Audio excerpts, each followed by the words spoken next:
പാട്ട് പാടാൻ പറഞ്ഞാൽ കേൾക്കുന്നവർക്ക് ഒരുതരം വൈബ് ക്രിയേറ്റ് ചെയ്യുന്ന ഗായികയാണ് അനുരാധ ശ്രീറാം.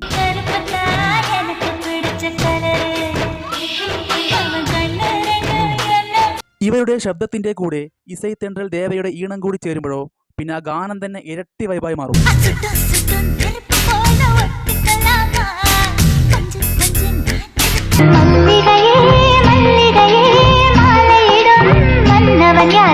ഈ ഒരു ഹിറ്റ് കോംബോയിൽ പിറന്ന കുറച്ച് തമിഴ് ഗാനങ്ങൾ നമുക്കൊന്ന് കണ്ടു നോക്കാം. സ്വക്കത്തങ്ക സിനിമയിലെ ഈ ഒരു ക്യൂട്ടായിട്ടുള്ള ഗാനം,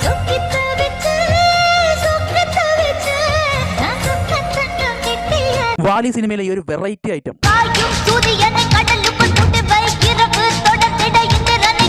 ഖുഷി സിനിമയിലെ ഈ ഒരു കിടിലൻ ഗാനം,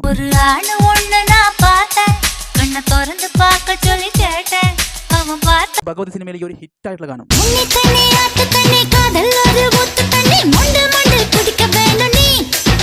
പിന്നെ എന്റെ ഏറ്റവും ഫേവറേറ്റ് ആസൈ സിനിമയിലെ ഈ ഒരു ബ്യൂട്ടിഫുൾ ഗാനം,